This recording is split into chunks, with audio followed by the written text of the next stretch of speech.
Hey, this is Sky. Welcome to my YouTube channel.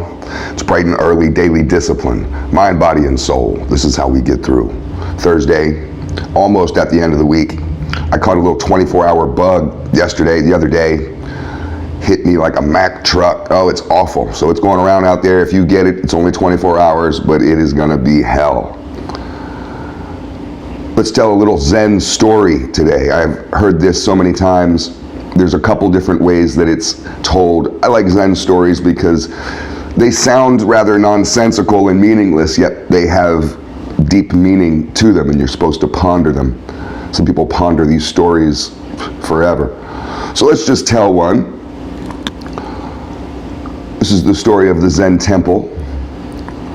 There was a Zen monk who started his own temple, his own little monastery.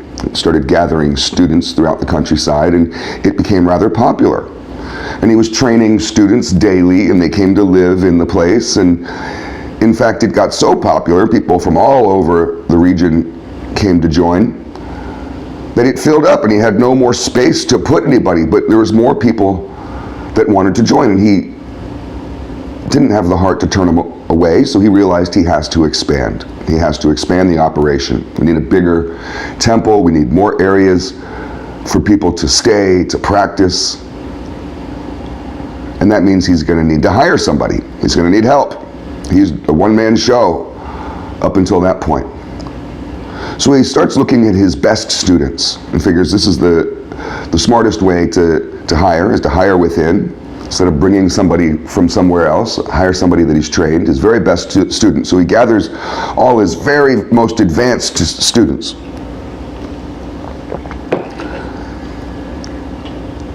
Someone from the town, just a local shop owner, had painted him a painting as a gift. So he took that painting off of his bedroom wall and took it out into the courtyard and set it on the ground in front of a line of his best students, his most advanced students. And he said to them, whoever can accurately describe this painting gets the job. So each student comes up one by one, and the first one comes up and says, the painting is a dog. And then he gets down on all fours and barks around. Arf, arf, arf. People are laughing and looking at him like he's crazy, and the Zen teacher says, you don't get the job. So then the next one comes up, and he says all kinds of eloquent words about the painting and the brush strokes and the color and the contrast. The teacher says, you don't get the job.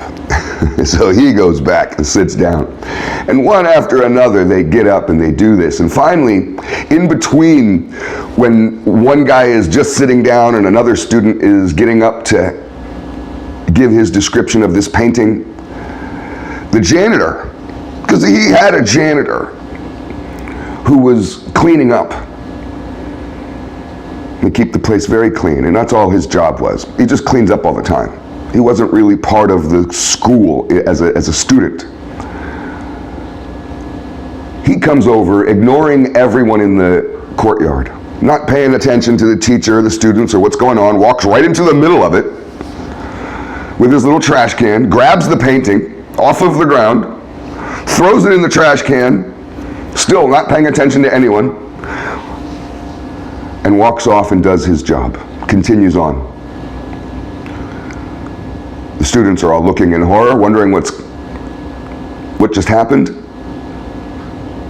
The Zen teacher says, we have found our new director.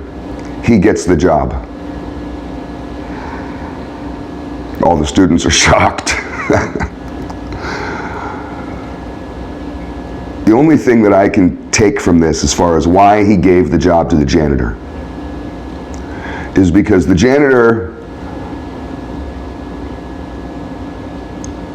was dedicated to his job above anything else. All that janitor was doing was his job. And I'm just thinking as a business owner, when you're looking for someone to run your business for you, the general manager, you have to put a lot of trust in them. You need somebody who's going to be 100% dedicated to their work without distraction. So that's what I took from it. I don't know if I'm right. I'm not a Zen master. What do you take from this story? It's all food for thought.